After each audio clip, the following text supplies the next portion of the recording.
Merci de cette invitation.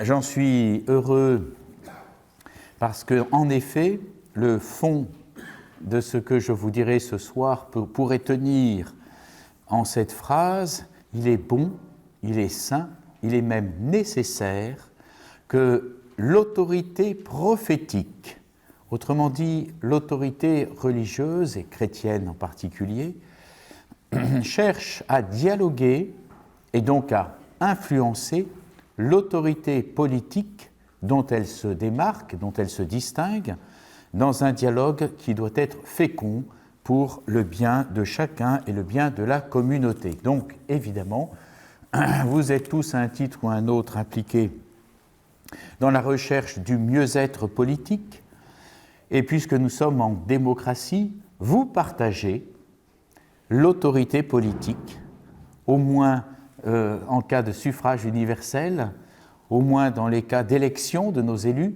Voilà, je pense au renouvellement de notre Assemblée législative.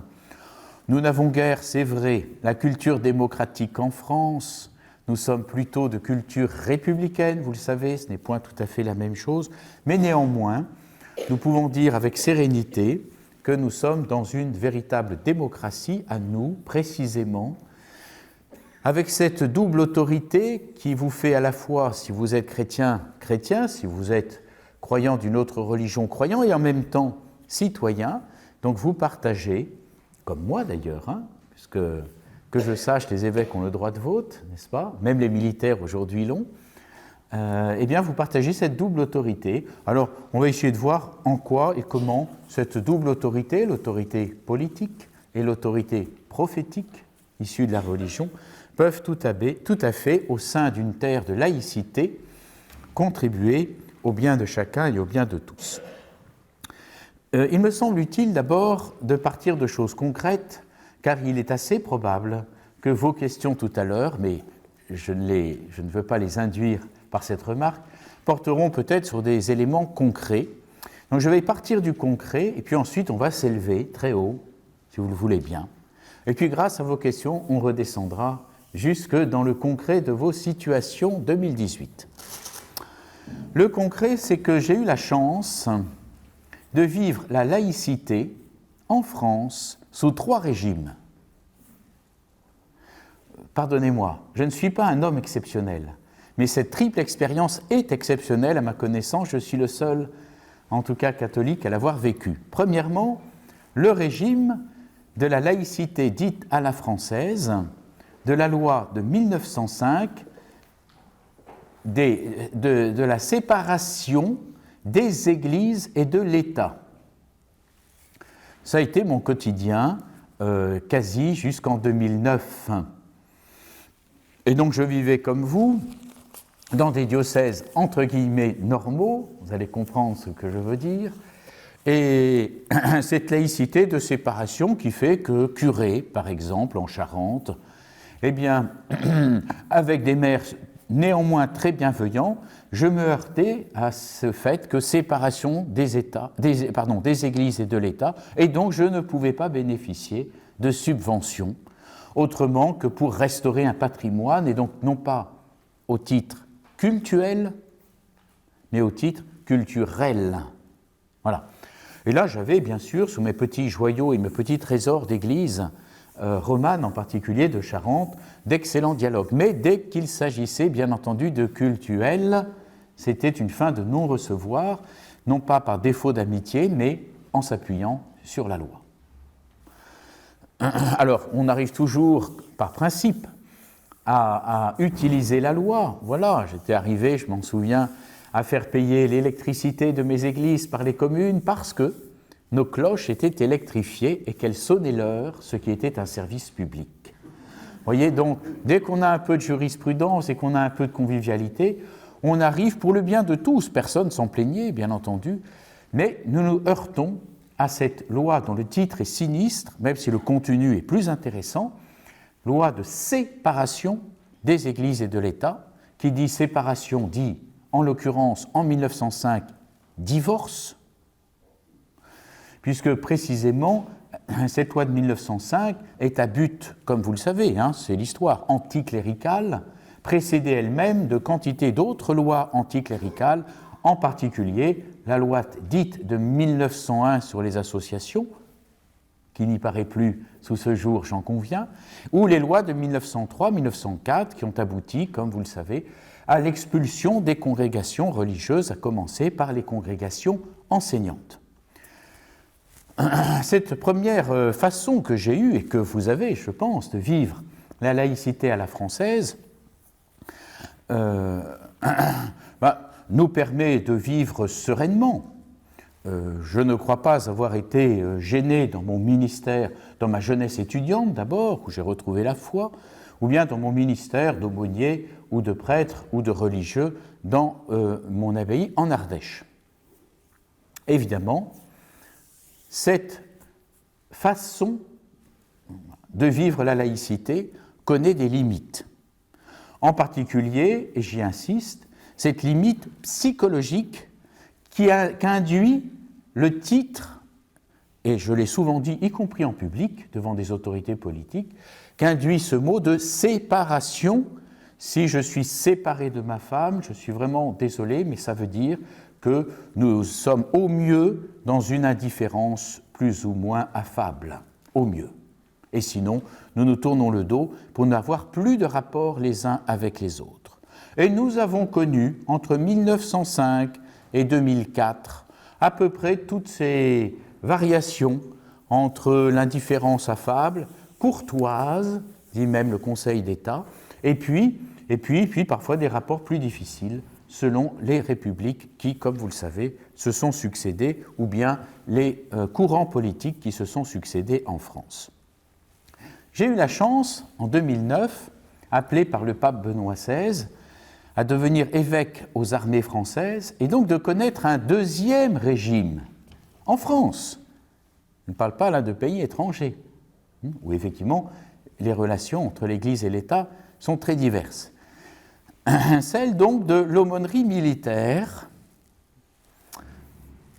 qui ne naît pas de la loi de 1905, comme beaucoup le pensent, mais d'une loi de la Troisième République de 1880, au moment où la France, défaite en 1870-1871, refonde complètement ses armées, probablement la plus grosse refonte de toute l'histoire de ces temps modernes de nos armées françaises, et se repose la question, dans un climat qui était déjà, pour une part, fortement anticlérical, mais avec des partis politiques catholiques très forts, faut-il ou pas garder les aumôneries militaires telles qu'elles existent à peu près depuis Henri II? La question se pose, des débats à la Chambre virulents qui aboutissent à cette loi de 1880 sur laquelle sont toujours fondés nos 4 cultes de l'aumônerie militaire en France. Culte catholique, culte protestant, culte israélite et depuis 2005, culte musulman. Et évidemment, vous vous doutez que de multiples décrets ont progressivement fait varier l'existence réelle de cette aumônerie, mais elle n'a jamais été sérieusement remise en cause, même en 1905. Au moment où débutent les débats sur cette loi, on se pose la question de savoir s'il est opportun de garder des aumôneries militaires, et la réponse, dans un climat évidemment revanchard, toujours se rappeler ce climat si particulier du début du XXe siècle, fait qu'on garde les aumôniers militaires sans toutefois leur donner d'existence d'aumônerie. Comme la France est un pays de génie, de talent et de subtilité. Il y a donc en 1914, quand commence cette guerre effrayante, la Grande Guerre, des aumôniers militaires catholiques, protestants et israélites, en très petit nombre, certes, mais qui vont être le support, la plateforme ensuite, d'un immense investissement tout au long de la guerre de prêtres et religieux qui vont les rejoindre pour devenir aumôniers bénévoles. Et donc en 2009 jusqu'à l'année dernière, donc 2017, pendant presque 8 ans, j'étais agent de l'État, évêque aux armées, aumônier en chef du culte catholique, payé par le ministère de la Défense, militaire avec les autres militaires, et reconnu et embauché pour mon culte. Puisque c'est le ministre de la Défense qui m'a nommé, sur proposition du pape à travers le nonce apostolique. Et ainsi, de 4 cultes, ce ne sont donc pas des aumôniers à finalité sociale, mais des aumôniers qui sont portés par un culte. Et en tant qu'évêque aux armées, j'ai donné les pouvoirs religieux à chacun des aumôniers que j'embauchais. Donc, vous voyez, il ne s'agit pas là d'embaucher sous un aspect, je dirais, plus laïque, mais décidément religieux. Voilà. Si vous me demandez, existe-t-il des aumôniers bouddhistes dans les armées, je vous répondrai que non, pas pour l'instant. Il existe simplement un aumônier orthodoxe. Et le droit évoluant, les aumôniers ont pu se rassembler progressivement dans ce que nous appelons des aumôneries, avec un statut, un aumônier en chef, des aumôniers en chef adjoints. Voilà une seconde forme de laïcité à la française qui existe et qui n'est pas remise en cause. Combien plus, avec nos opérations extérieures, l'intensité de ces opérations qui sont en fait, aujourd'hui on peut le dire, des opérations de guerre. Et si nous avons quitté l'Afghanistan, où je suis allé souvent, eh bien nous étions en Centrafrique, dans des combats très durs, très difficiles. Nous sommes aujourd'hui au Mali. Vous suivez l'actualité comme moi, vous vous doutez qu'un aumônier militaire au cœur de ces déserts est totalement nécessaire et indispensable. Nous avons un décret 2008, consolidé 2011, qui définit bien la tâche des aumôniers militaires, quel que soit leur culte, conseil au commandement et soutien aux militaires, à tous ceux qui le demandent. C'est très clair. Soutien à chacun, je crois que ça va de soi, depuis la simple écoute de celui qui ne sait pas bien où il en est, où il a peur, je ne sais pas, avant le combat, bien, ou jusqu'au soutien sacramentel, bien entendu, pour ceux qui sont catholiques et qui vous demandent de vous confesser ou qui vous demandent la messe, etc. Ça, c'est simple. Très intéressant. Et cette deuxième mission administrative définie par le droit français, s'il vous plaît, de conseil au commandement, et de façon très libre, le commandement, par exemple, le colonel du régiment dans lequel je suis aumônier, ou le commandant du bateau, du bâtiment sur lequel je navigue en tant qu'aumônier. Le commandant peut me convoquer, moi, aumônier militaire, pour me demander un petit peu un point de situation, ce que je pense, dans un dialogue de toute liberté, et réciproquement, l'aumônier militaire peut saisir le commandant pour lui dire « Écoutez, mon colonel, écoutez, commandant, écoutez, mon général, j'ai tel ou tel élément à vous partager. » Et je peux vous dire, après 8 ans, que les grands chefs, bon, l'armée, c'est comme tout corps, il y a des grands chefs, puis des petits chefs. Les grands chefs ont toujours, quelle que soit leur confession et leur croyance personnelle, tenu compte de la présence de l'aumônier comme un élément essentiel pour piloter son bateau ou commander ses opérations.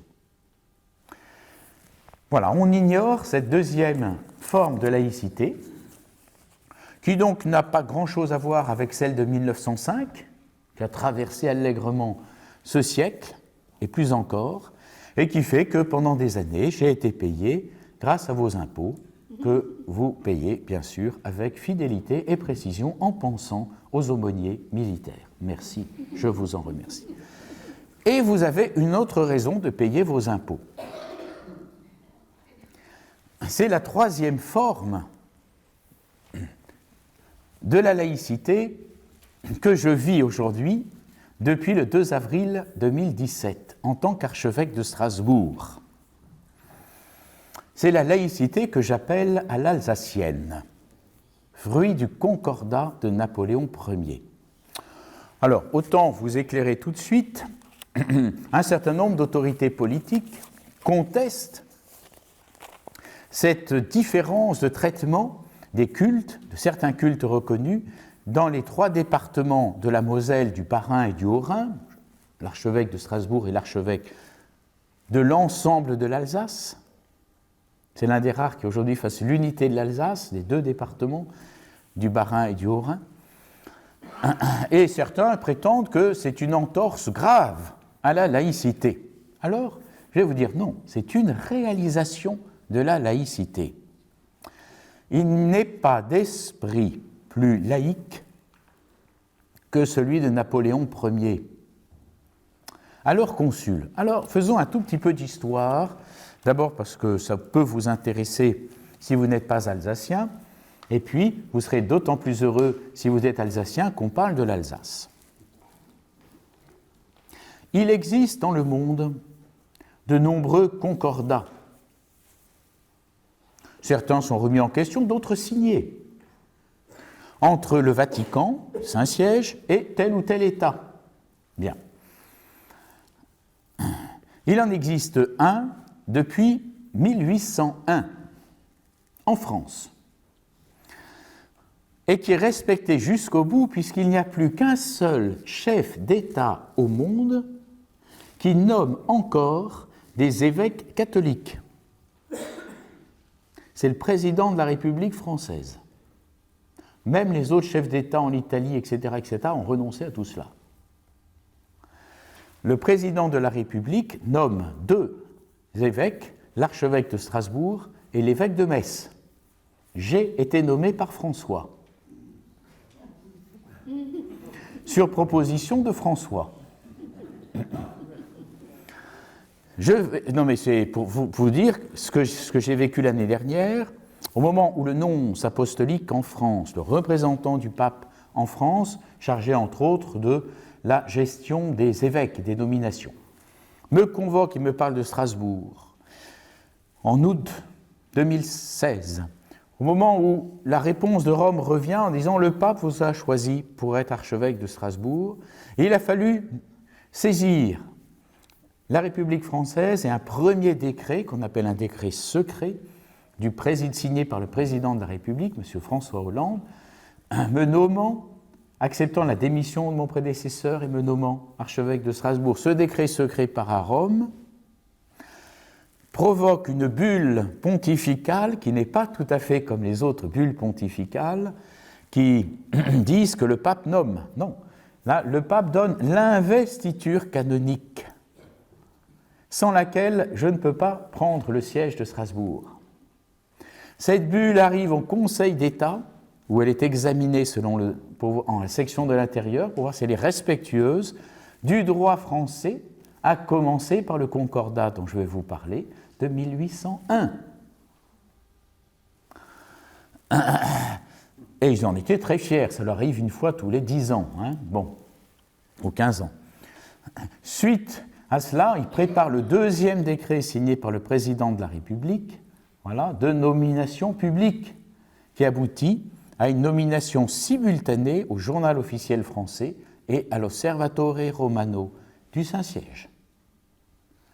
Et le 18 février était publié à 4 heures de différence, pour ça que j'ai tapé au milieu, à 8 heures pour le Journal officiel, pour le JO, et à midi pour l'Osservatore Romano, la publication donc de ma nomination comme archevêque de Strasbourg.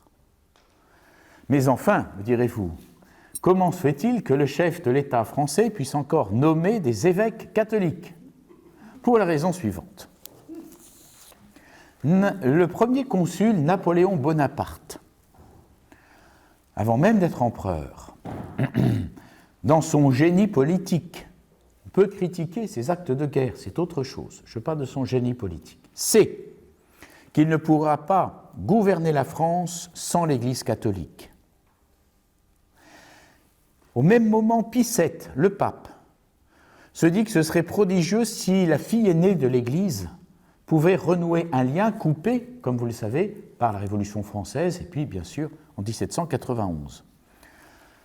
Et ces deux intuitions de deux génies politiques, se rencontrent. Après plusieurs mois de négociations, cette rencontre va aboutir, alors évidemment par personne interposée, va aboutir à ce qu'on appelle le Concordat du 15 juillet 1801, qui est une convention internationale qui s'applique sur toute la France, bien entendu. C'est une convention internationale qui doit maintenant s'appliquer dans le droit français, dans une loi française que nous appelons les articles organiques, pratiquement un an plus tard, du 8 avril 1802, qui non seulement va appliquer dans le droit français ce concordat, qui est une convention internationale entre l'Église catholique et la République française, mais va étendre ce concordat, cette alliance, si vous voulez, aux églises protestantes, réformées et luthériennes.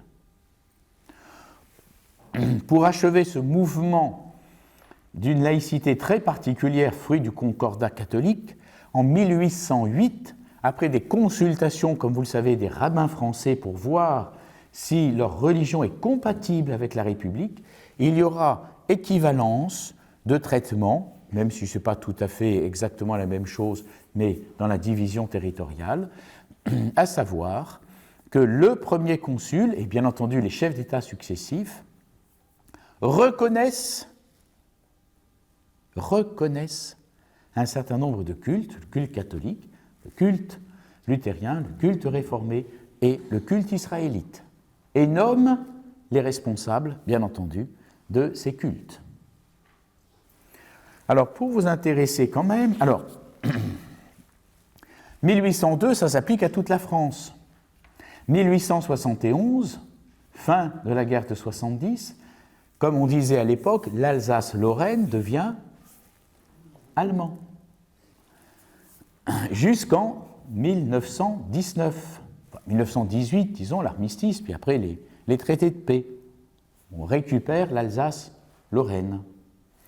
Et donc la loi de 1905 s'applique sur tout le territoire français de 1905, mais pas en Alsace en particulier. Donc en 1919, ça a été préparé pendant toute la guerre, c'était passionnant, j'ai lu ça. La question se pose, cela fait 50 ans, mes amis, qu'en Alsace, on parle allemand, on enseigne l'allemand, on vit selon la législation allemande, très favorable à l'Alsace, très favorable. Pour vous amuser, les Allemands ont construit à Strasbourg une ville nouvelle, la Neustadt, qui a été classée il y a quelques mois au patrimoine mondial de l'UNESCO. Une ville ultra moderne pour l'époque, électricité, eau courante, gaz, chauffage, tout ce que vous voulez. Pour dire, voyez comment on vous aime et on vous traite, puisque ces territoires ne sont pas occupés, mais annexés pour des raisons historiques. Donc en 1919, la question se pose, on a déjà tellement à faire pour récupérer les mentalités alsaciennes et mosellanes, n'est-ce pas? Réapprendre le français à ces petits Alsaciens qui avaient combattu des deux côtés, des familles divisées en deux, combattant d'un côté de la tranchée ou de l'autre, parce que vous savez que le front traverse l'Alsace, qu'on ne se pose pas directement la question, on laisse ce régime, le cartel des gauches arrive en 1924 et dit on en a marre, qu'est-ce que c'est que cette exception, qu'est-ce que c'est que ces évêques qui sont nommés et ces curés qui sont payés par l'État français, loi de 1905 sur tout le monde, bras de fer avec l'Alsace, pire que les Corses d'aujourd'hui, on dit si c'est comme ça, on redevient allemand. Le cartel des gauches disparaît de la scène politique et donc la loi française, et en particulier ça a été validé par le Conseil d'État et de multiples fois, s'applique sur le territoire français avec des exceptions. La notion d'appliquer la loi française sur l'ensemble du territoire est une leçon qui s'écrase contre le droit historique et coutumier reconnu de nombreuses fois. Vous voyez que le cartel des gauches ressurgit chez un certain nombre de partis politiques d'aujourd'hui qui font la même erreur qu'en 1924, persuadés que c'est une entorse grave à la laïcité et au droit républicain. Il n'en va absolument de rien de cela. C'est une laïcité et une laïcité à l'alsacienne. La meilleure preuve, c'est que jamais Napoléon n'aurait supporté qu'un évêque prenne le pouvoir politique. et l'idée d'un prince-évêque de Strasbourg, comme ce fut le cas dans l'histoire, était totalement éloignée du concordat. Je vous en lis juste le début. Le gouvernement de la République reconnaît que la religion catholique, apostolique et romaine est la religion de la grande majorité des citoyens français. Sa sainteté reconnaît également que cette même religion a retiré et attend encore en ce moment le plus grand bien et le plus grand éclat de l'établissement du culte catholique en France et la protection particulière qu'en font les consuls de la République. Nous sommes donc avant l'Empire, hein ? Voilà. Et je lisais récemment, parce que c'est une pièce qui n'est pas du tout connue et pas du tout publiée, que j'ai eu un petit peu de façon, enfin totalement légale, hein, ça appartient à la Bibliothèque nationale, qui est le discours que va faire le frère de Napoléon Bonaparte, Lucien Bonaparte, qui appartient à ce moment-là au tribunat, qui est d'accord pour présenter à l'Assemblée législative, aux législateurs, vous allez l'entendre, cette convention internationale et cette loi du 2 avril 1800, qui va donner cette loi du 2 avril 1802, mais l'Assemblée législative française n'est pas du tout prête à ça. C'est l'intuition d'un républicain convaincu et un génie politique qu'est Napoléon Bonaparte. Maintenant, il faut le faire passer dans les consciences françaises républicaines. Nous ne sommes qu'une dizaine d'années après la Révolution française. Alors, j'ai lu ce discours avec beaucoup d'attention. Je n'en connais pas exactement la date, mais je dois situer à peu près en mars 1802. Écoutez le départ, parce qu'il y a quelque chose d'extrêmement intéressant. Et si j'insiste sur cette laïcité à l'alsacienne, vous l'avez compris, ce n'est pas pour défendre un privilège, celui d'être, comme j'étais aux armées, à nouveau payé, non plus par le ministère de la Défense, mais par le ministère de l'Intérieur, ainsi que mes prêtres et mes curés. Non, ce n'est pas pour défendre un privilège, c'est pour montrer que cette laïcité pourrait être non pas un reliquat de l'histoire à éliminer, mais une prophétie pour demain, dans la mesure où notre paysage religieux aujourd'hui connaît, comme vous le savez, entre autres en raison des communautés musulmanes, de profonds renouvellements. Écoutez bien, je vais peut-être buter sur certains mots parce que l'écriture est ancienne. Législateur, j'ai le texte. Les révolutions ressemblent à ces grandes secousses qui déchirent le sein de la terre, mettant à nu ses vieux fondements et sa structure intérieure. On savait écrire à l'époque. Hein. En bouleversant les empires, elle dévoile l'organisation profonde et les ressorts mystérieux de la société. Vous voyez ? Donc, le concordat, dans l'esprit de Lucien Bonaparte, et donc de son frère Napoléon, n'est donc pas contre la Révolution. Bien au contraire, c'est ça, c'est son génie. C'est montrer que c'est le fruit même de la Révolution qui va aboutir à cela. L'observateur qui a survécu à la secousse pénètre au milieu des ruines accumulées. Il voit ce qui a été par ce qui reste. Et il connaît alors ce qu'on pouvait abattre, ce qu'on devait conserver, ce qu'il faut reconstruire. Cette époque d'expérience et d'observation est arrivée pour la France. Après 10 années, nous revenons aux principes religieux. Le déclic.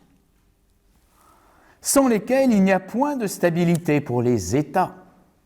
Le besoin de la religion n'est pas moins sacré que celui de la paix.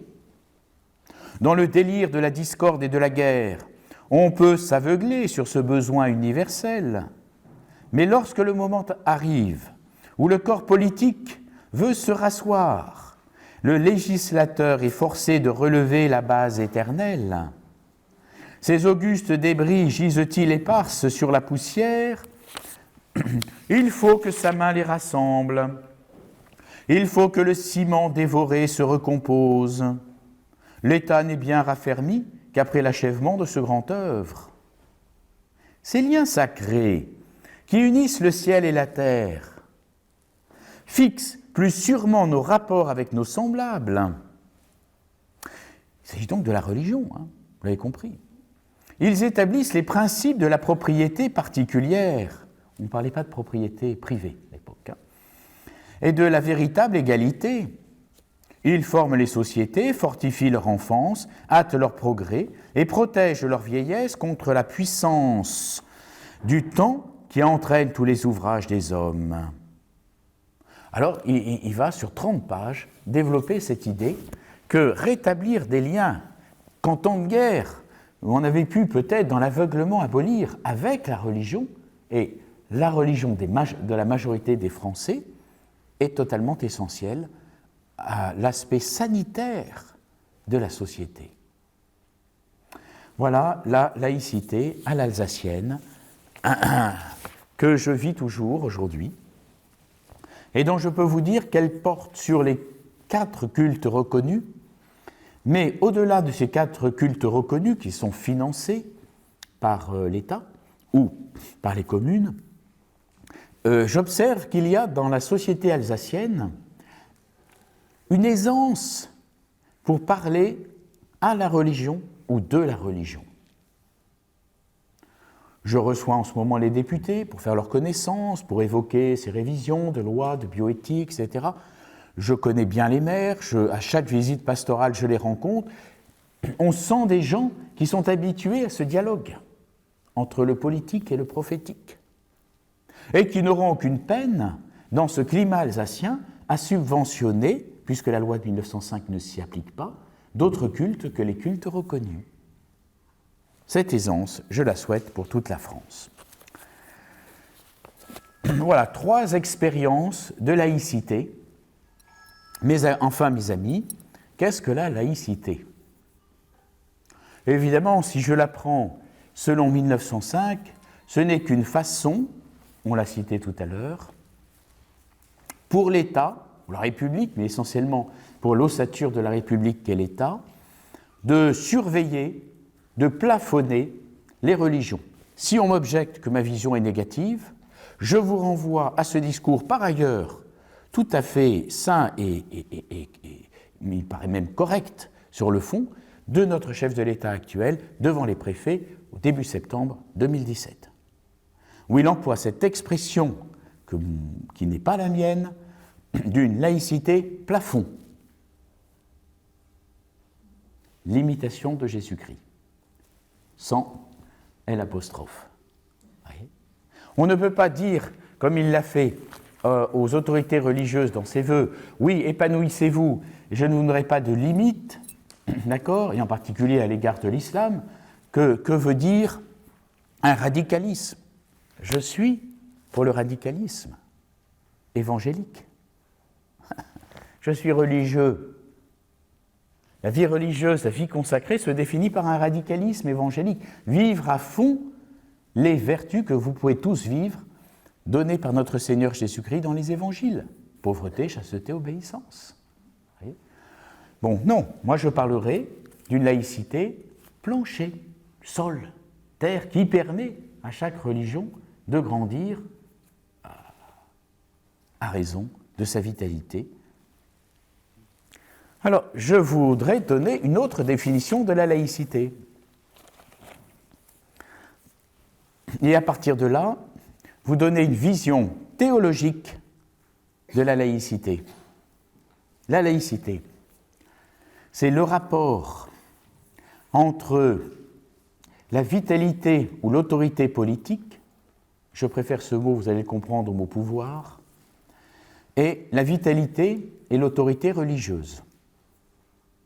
Et de façon beaucoup plus générale, la laïcité, c'est le rapport normalement serein entre toutes les autorités que nous pouvons distinguer sans séparer. Par exemple, l'autorité judiciaire. Vous savez bien que quand on parle de politique, on va traduire le politique par le triple pouvoir exécutif, législatif et judiciaire. qui normalement, enfin en tout cas pour le pouvoir judiciaire, devraient être indépendants les uns des autres, et en même temps unis, bien entendu. Sinon, il n'y a plus de logique politique globale. Du coup, ce qui me chagrine beaucoup quand on en parle au plan politique ou dans les médiatiques de la laïcité, c'est qu'on n'entend jamais les religions nous dire ce qu'est la laïcité pour elles. Et ce soir, dans la deuxième partie de cet exposé, j'aimerais vous dire, pour les églises chrétiennes et en particulier l'Église catholique, telle que je l'entends, qu'est-ce que c'est que la laïcité? D'où vient-elle? Pourquoi, si vous êtes chrétien, vous devez être laïque? Pas au sens de non-clerc, hein? Oui, les laïcs opposés aux clercs, mais au sens où vous devez être des amoureux de la laïcité et vous méfier de tout autre régime politico-religieux qui confond et qui mélange de façon indistincte, et en particulier l'autorité politique et l'autorité religieuse. Matthieu 22. Alors Jésus leur dit, « Rendez donc à César ce qui est à César, et à Dieu ce qui est à Dieu. » Bon. Montrez-moi un denier. De qui porte-t-il l'effigie et l'inscription? De César, répondit-il. Il s'agit bien d'une question extrêmement précise qui touche à ce que nous appelons le pouvoir régalien de percevoir l'impôt.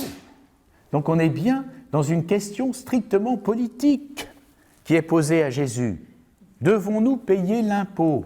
Montrez-moi ce denier. De qui porte-t-il l'effigie et l'inscription? De César, répond-il. Alors, de César. Rendez donc à César ce qui est à César et à Dieu ce qui est à Dieu.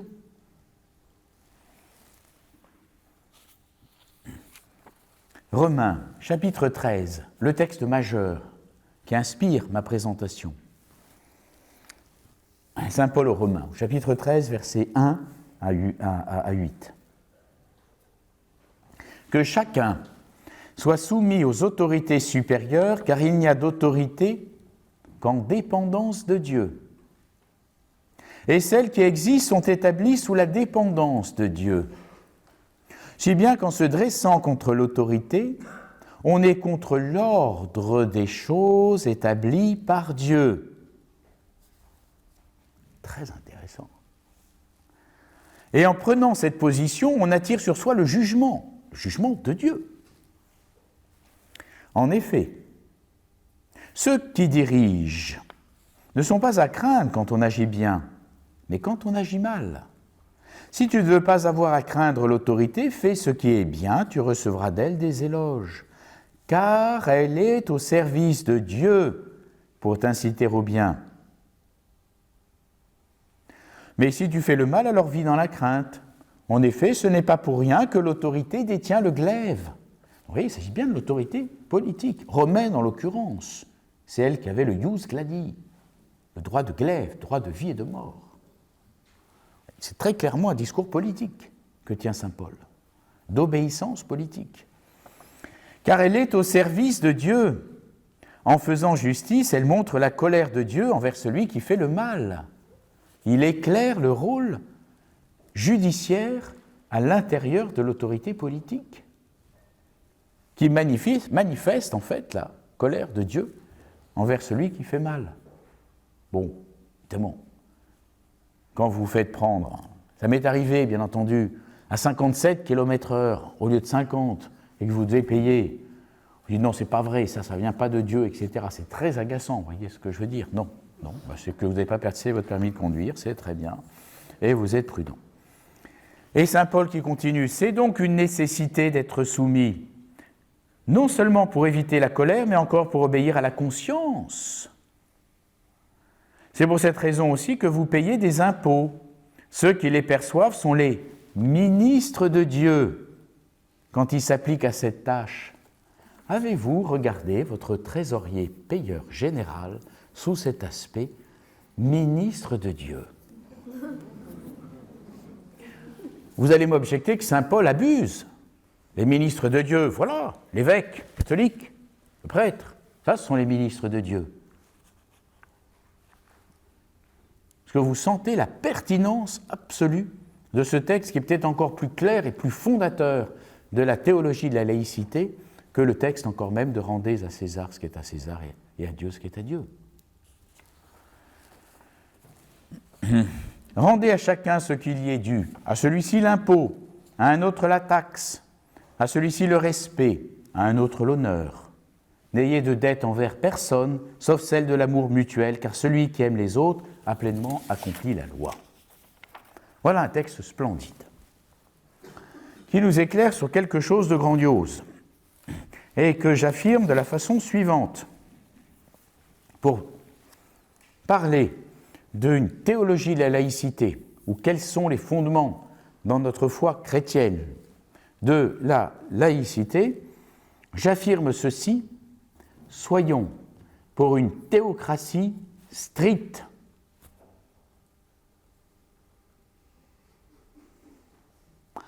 Parce que c'est notre foi qui nous le demande. Et à chaque Eucharistie dominicale, en tout cas, vous affirmez: je crois en Dieu, le Père Tout-Puissant, Créateur du ciel et de la terre. Vrai ou faux?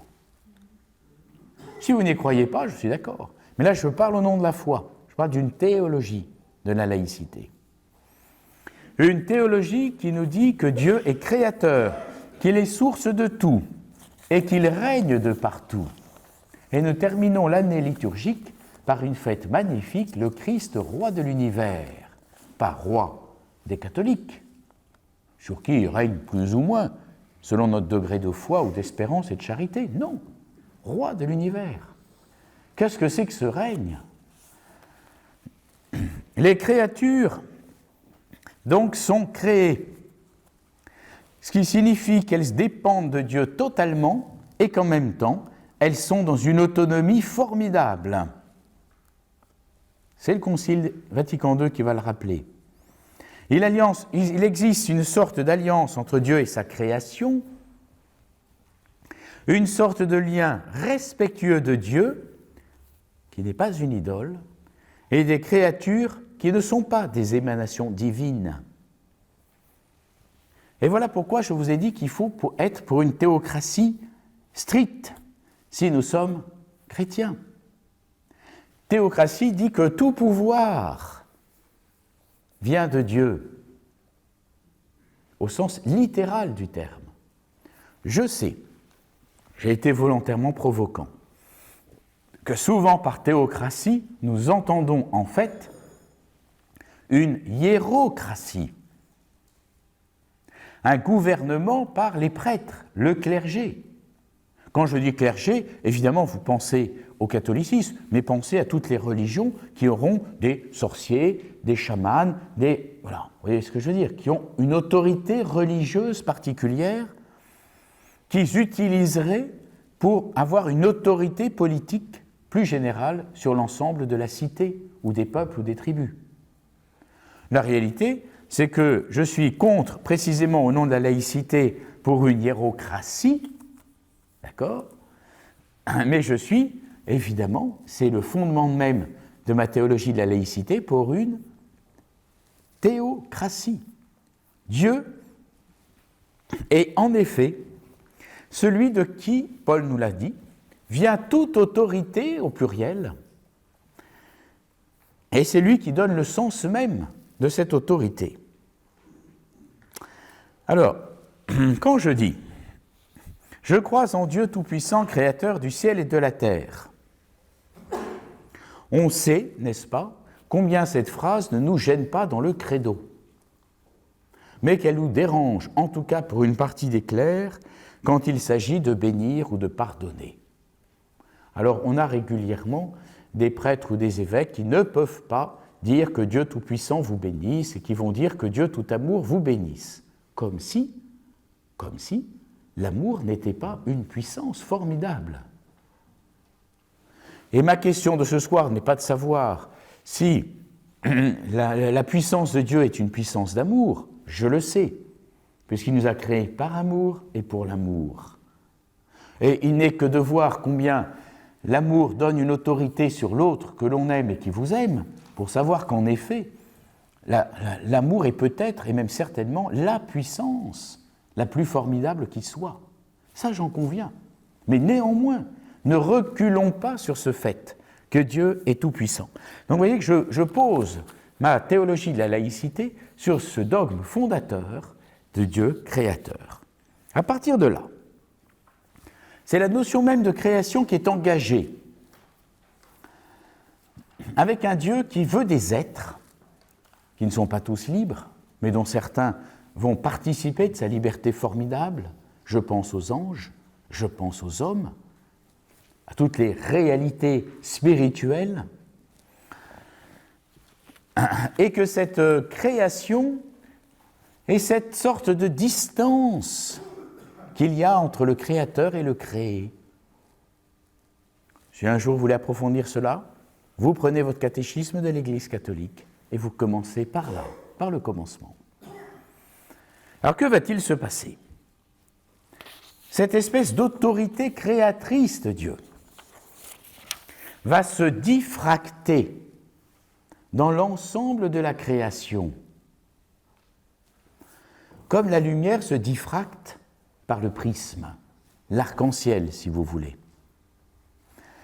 Et donc, toute autorité existante, autorité, prenons-le au sens précis du terme, spirituelle, ayant trait à la liberté humaine, à l'intelligence humaine, va être une sorte de composante de l'autorité de Dieu. Il n'y a qu'une autorité, c'est celle de Dieu. Et c'est elle qui peut nous donner le sens même de l'autorité. L'autorité est une puissance, une force, une capacité qui est donnée à un homme ou à des hommes pour influer sur d'autres réalités et sur d'autres hommes, pour les modifier, c'est extraordinaire, à l'instar, à l'image, très décalée, comme toujours, du Dieu créateur qui du néant fait sortir une créature bonne, merveilleuse et finalisée, qui a du sens. Voilà ce que c'est que l'autorité. L'autorité du professeur des écoles face à ses gamins à l'école, qui lui est donnée comme une force, une puissance, qui finalement vient de Dieu, par des biais divers, et qui permet de faire grandir ce gamin, non pas de le créer, puisqu'il existe, évidemment, nous ne sommes pas Dieu, mais de le déployer, de lui permettre de se construire dans le cadre là éducatif et d'atteindre un jour sa finalité, à condition que cette autorité n'oublie jamais pourquoi elle existe, en vue de quoi celui sur lequel elle s'applique existe. Et ça peut-être que ça fait défaut aujourd'hui. Ah oui. Mais madame, pourquoi je dois apprendre ? Pourquoi je dois travailler ? C'est quand même ma question qui m'a hanté entre mon CM2 et mon terminal. Bon, après j'ai compris. Ce qui fait que j'allais à l'école avec des pieds de plomb. Bon, il se fait que c'était pas loin, donc tant mieux. Enfin, je veux dire, géographiquement. Pourquoi, au fond, travailler ? Si vous n'avez pas la réponse, pour être un merveilleux pédagogue, vous ne serez jamais un maître. Vous aurez éventuellement un pouvoir disciplinaire. Je te punis. Encore qu'aujourd'hui, compliqué. Bon, voilà. Mais vous n'aurez pas l'autorité qui fait grandir parce qu'au fond, vous ne saurez pas répondre à cette question du sens même. Pourquoi tu éduques ? Pourquoi tu fais travailler ? Là, plus tard, tu passeras des diplômes, tu gagneras beaucoup d'argent. Est-ce que c'est vraiment ça, le but de l'éducation d'un homme ? Bon. Alors, il y a une diffraction des autorités. Et là, je vais vous en donner quelques-unes pour que vous compreniez que c'est beaucoup plus compliqué, ce que je vous dis là ce soir, que ce que vous attendiez. Il y a l'autorité politique. Ça va ? Parfait. Il y a l'autorité religieuse, que je préfère appeler autorité prophétique. Bon. Si j'ai le temps, enfin, on vous poserait la question. Mais il n'y a pas que ça comme autorité. Par exemple, il y a l'autorité artistique. Alors, qui a l'autorité politique? Les hommes politiques. Vous êtes d'accord ou pas? Qui a l'autorité prophétique? Les autorités religieuses, précisément. Dès qu'un homme politique veut se mêler de dogmes, par exemple, il a faux. Bon.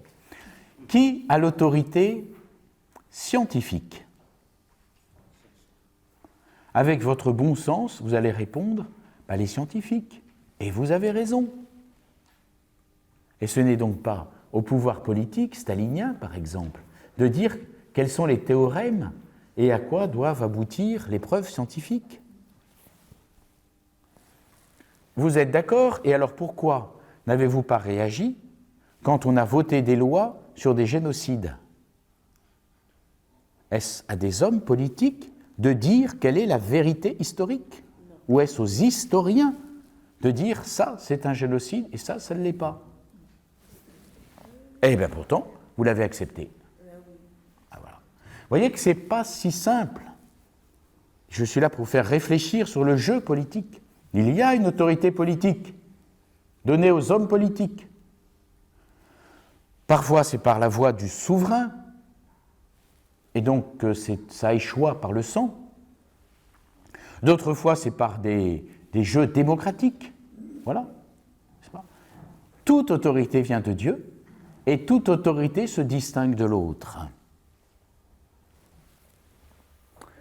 L'autorité, par exemple, artistique, de qui la porte? Cette autorité qui vient de Dieu, voyez, et qui est là pour inscrire quelque chose de la beauté de Dieu dans cet univers créé, pour le rendre quelque part participant de cette infinie beauté de Dieu. Qui? Les artistes. Si vous voulez un contre-exemple de tout ce que je vous dis, prenez cette belle période stalinienne que, Dieu soit béni, j'ai vécue de loin, où le pouvoir politique dictait les canons artistiques. Allez en Hongrie aujourd'hui, vous verrez, c'est magnifique. On voit encore, ils ont exposé, ils ont gardé toutes ces statues de l'époque stalinienne, n'est-ce pas? Témoins de leur traumatisme. Bon, voilà. Ils ont gardé aussi les maisons de la torture, etc. Voilà. Et en fait, c'est la distinction de ces autorités qui est la volonté même de Dieu d'inscrire ce quelque chose de lui-même, qui est toute autorité, toute puissance d'amour, dans cet univers créé, comme les composantes. Toute autorité vient de Dieu, l'autorité politique, l'autorité religieuse. Alors vous allez me dire, oui, mais l'autorité religieuse, c'est évident. Ce sont des saintes personnes. Hélas, les affaires sorties, vous le savez, que je ne fais qu'effleurer ce soir, sur les crimes et délits sexuels commis par des ministres sacrés, nous montrent que la sainteté n'a rien à voir avec cette idée d'autorité religieuse. Il peut y avoir un prêtre qui soit condamnable et le droit commun doit s'appliquer sur lui exactement comme sur les autres personnes, et qui néanmoins a pu prêcher de façon très correcte, très juste et très vraie. Nous sommes nous, persuadés que si ça vient de Dieu, en tant qu'autorité, nécessairement, ça transforme la personne. Et on est persuadé, par exemple, que tout artiste doit être un saint, un Fra Angelico, si vous voulez, bienheureux Fra Angelico. Mais on peut être un artiste génial, puis une crapule, au plan moral. Mais on reconnaîtra sa puissance esthétique ou sa puissance politique. Je ne canoniserai pas Napoléon Ier, si vous voulez. Pas beaucoup d'hommes politiques français que j'arriverai à canoniser. Il y a Saint-Louis, parce que tout homme est appelé à la sainteté, mais ce n'est pas pour autant qu'il n'exercera pas. Alors voilà ce que je voulais vous dire ce soir. Diffraction des autorités, voilà, scientifiques, politiques, artistiques, prophétiques, par exemple l'autorité judiciaire. On apprend, nous, l'Église, que l'autorité judiciaire, ce n'est pas la nôtre. Pourquoi a-t-on absolument voulu avoir notre propre juridiction? On l'apprend aujourd'hui à nos dépens. Bon. On a voulu enquêter, on n'a pas les moyens. On a voulu juger, on n'est pas magistrat, on n'est pas formé pour tout ça. On n'a pas l'autorité qui vient de Dieu pour tout ça. On la prend maintenant, à nos dépens. C'est tant mieux, c'est ainsi que ça avance. Alors, moi, ma dernière chose, c'est de vous dire deux choses. Bien sûr, comme la source est unique, et c'est cette diffraction qui fonde la laïcité, distinction des autorités, et en particulier de l'autorité religieuse et de l'autorité politique. Mais bien entendu, il y a aussi convergence de ces autorités. C'est comme si cette lumière se décompose pour traverser la création, irriguer l'histoire des hommes, les sociétés, et un jour se recomposer en une lumière unique, la récapitulation de tout dans le Christ. C'est saint Paul qui nous le dit. Alors cette vision, évidemment, théologique est très puissante. Dans le concret, il y a quand même assez peu de chances que la fin du monde arrive, j'en sais rien après tout, ces prochains mois. Bon, enfin, si vous êtes persuadé de cela, n'hésitez pas, l'évêché de Paris a sûrement des besoins financiers, en tout cas l'évêché de Strasbourg, certainement. Vous n'avez plus besoin, parce que ça va être la fin du monde. Donc, alors faisons comme si ce n'était pas la fin du monde. Quand je dis que cette convergence, puisque tout revient à Dieu, puisque tout en vient, doit correspondre maintenant, là, dans le vécu concret de notre société, par un dialogue permanent de l'ensemble de ces autorités. Et en particulier, ce dialogue permanent, donc d'influence réciproque, entre l'autorité politique et l'autorité prophétique. Par exemple, entre David, roi, et Samuel ou Nathan, le prophète. Et vous pouvez reprendre l'intégralité de l'Ancien et du Nouveau Testament, jusqu'à ce dialogue extraordinaire entre Jésus et Pilate. Et vous verrez que le prophète, l'ultime prophète qui est Jésus, ne réclame jamais l'autorité politique, jamais. Nulle part, vous verrez, le prophète Nathan dire à David « Tu es une crapule, donc je reprends les rênes du pouvoir, car Dieu me parle et m'inspire. » Jamais, jamais. Et Jésus rappelle à Pilate « Tu n'aurais aucune autorité si Dieu ne te l'avait donnée. » Jamais. Alors que même que Pilate va le condamner dans une sentence injuste, inique. Et cependant, Jésus n'essaye pas de récupérer cette autorité politique. Au contraire, il la constate comme venant de Dieu, avec toutes les errances humaines, bien entendu. Ce dialogue, ça me paraît aujourd'hui une chose extrêmement importante. Je l'ai de façon régulière. Je crois qu'en France, nous pourrions largement améliorer les choses et donc combattre cette laïcité d'indifférence ou de séparation qui vise à ce que chacun reste dans son camp, avec évidemment du côté politique aussi la puissance publique qui pourrait s'exercer si l'autorité religieuse ou les communautés religieuses sortaient un petit peu des clous. Voilà. Eh bien, je pense que tout ceci ne va pas dans le bon sens si nous ne rétablissons pas régulièrement ces dialogues qui visent, bien entendu, comme tout dialogue, à une influence réciproque, non pas pour convoiter l'influence de l'autre. Je ne demande pas au pouvoir politique de me dire ce que je dois croire ou la façon dont je dois prier. Et s'il commence à s'investir dans cette matière, alors là, je sortirai le droit, et même le droit français. Voilà. Et le politique ne me demande pas de prendre la décision politique à sa place.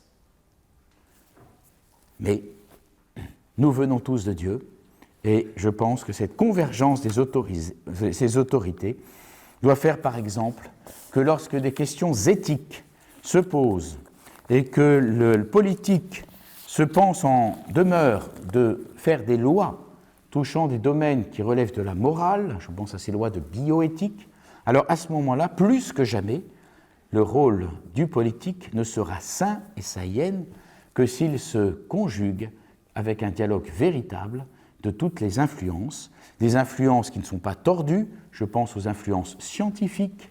Il serait intéressant d'écouter quand même les scientifiques, nous parler en particulier de la technicité de tout ce qui est proposé aujourd'hui pour combler des infertilités. Voilà. Et puis, bien sûr, dans ce dialogue où nous avons, nous, la clé du sens. Merci beaucoup.